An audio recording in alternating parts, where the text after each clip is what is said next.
Okay, this is a great video of one of my prior students working her hound on a urban condition that's incredibly contaminated. This is a park plots where we've been working dogs for a while, and the dogs have been out and doing their thing. We've worked one trail right here already. Um, Also, all the dogs have been using this area kind of as a place to go to the bathroom. So the contaminated start's really difficult. I want you to watch and see how this dog works this problem out. The trail's pretty easy, and you can see how the dog picks it up immediately into the thicker grass area and into the bottom of the hill.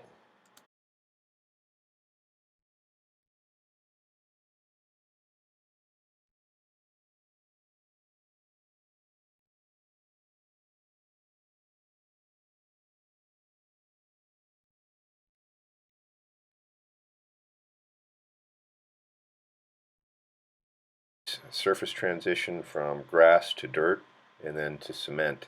Really, there's no hesitation on the dog's part, and the nose stays in a very low posture. Scent's picked up on the other side. This is obviously some contact odor right there on the brush of the wall. Probably the most interesting part of this video is going to be coming up here very, very soon. Watch how the dog detects the turn.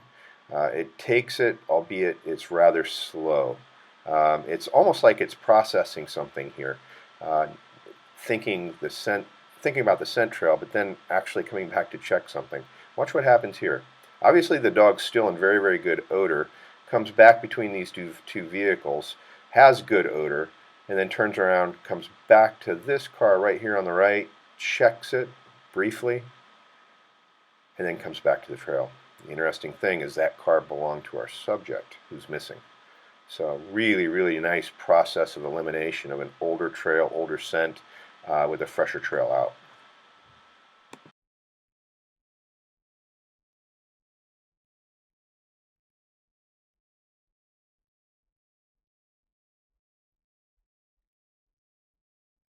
Major street crossing. The dog is in a position here entering an area that's devoid of all the old scent, but now we're coming into a lot of other human odors, especially this area where it's a big dog walking place. But watch the dog's body language. Head comes up, takes a look, kind of stops. This is obviously a sign that the dog's starting to run out of odor. So it heads across the street to a good productive source.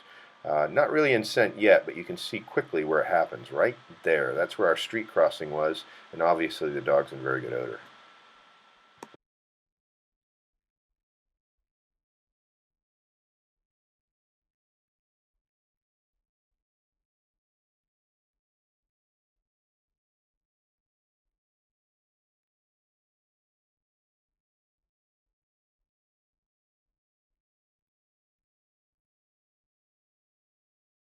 Nose down posture of this dog as it's working. When it's working scent, especially on concrete where it's a little bit more difficult, that nose is in a lower posture and the dog is working slower. This is how a dog really should be working in a more difficult condition where there's a lot of odor. Heads up, just running without really doing anything. Body posture is an indication that the dog really isn't in odor, but just running and looking for an air scent. Okay, right now the dog sped up significantly. The pace is probably about 20 or 30% more. Just tossed its head over its shoulder, gave a quick look back at us, and it's running at a good clip. This is because the wind is directly in our face. So this makes the trail a little bit easier for the dog. It doesn't have to work as hard because the scent is blowing right back towards its face. But the other thing is that it's pretty significant because I think this is a good proximity alert that occurred about 75 yards away. The dog knows he's close because the wind is funneling down right along these bushes right towards its nose. That tail drops completely. More importantly, the dog plants its nose. This is fresh dog poop, probably, and the dog couldn't help but get slightly distracted by it. However, our subject's right around this fence.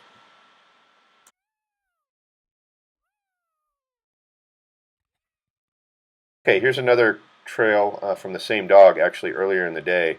Um, and one of the reasons why I'm doing a double video of this dog is just because it's so easy to read and to narrate what it does when it's in odor.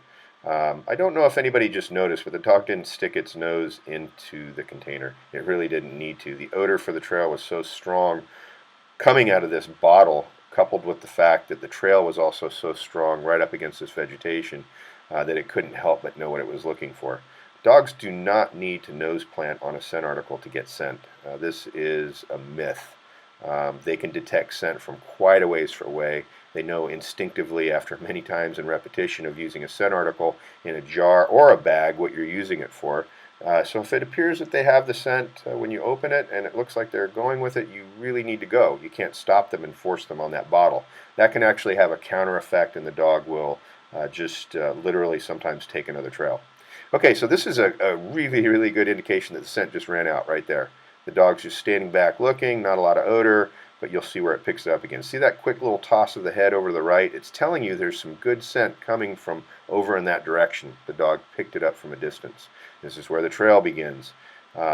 See how the body posture is slightly to the left, nose planted right up against the bushes, a very good strong indication that there's odor. Again, the dog goes up in this little alleyway, and this is very natural in an urban environment with all the wind and shifting currents. Scent is going to blow quite a bit away, but this is not actually the track. The dog follows the scent for quite some time, but then starts to show some very big negative behavior. And big negative behavior is head tosses, tail dropping, moving left, moving right, trying to locate odor and just not obtaining it. It's important that you don't follow. More importantly, that you don't push this dog up this alley. Thankfully, the dog comes back on its own. It realizes where the good strong scent is and picks it up naturally right here at this corner.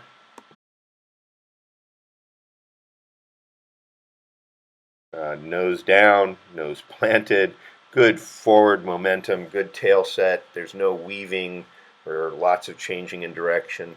It's really easy to see when this dog is in strong odor, and you really don't have to do too much other than just follow.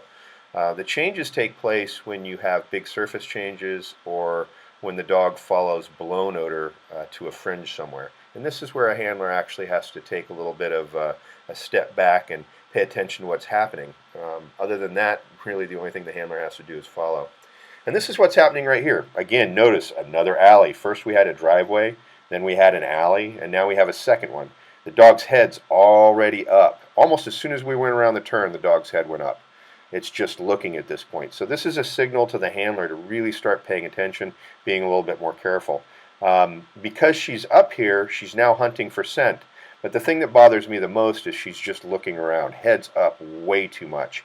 The handler probably followed just a little bit too far, especially right here. It's obviously obvious to me that the dog doesn't have odor with this zigzagging movement and the charging, so I probably wouldn't have gone this far. The problem with this situation here is you're so far away from the trail that the only way the dog can correct is if you get involved, and that really negates the ability of self-discovery for the scent.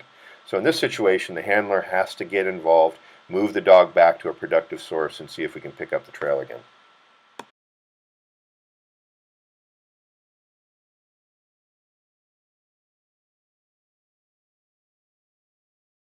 The dog on a short lead, and I try not to push them any longer. I'll physically take them and move them back to the location where I knew they had good trail. I try not to let lead out like this too often, because what's happening is the dog's meter for the target is starting to drop. The longer you go and the longer you run without any odor, the longer and more possibility you actually have of losing the scent of the person that you're looking for. But more importantly, the better chance you have of having the dog lose interest. Scent memory is a big issue with all dogs. Some are great, some aren't. Some have scent memory for 2 or 3 minutes, some have scent memory for 2 or 3 hours. You'll see it's obvious when the dog picks up the odor again.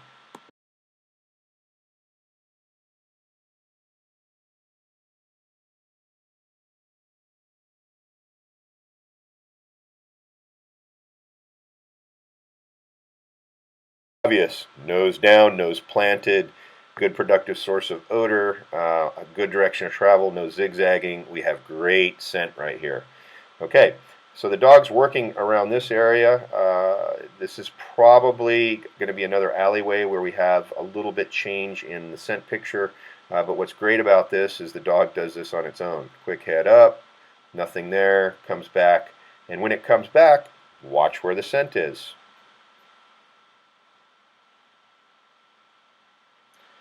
And boom, right here. We have a nice little pocket and obviously a good strong scent right there on the sidewalk.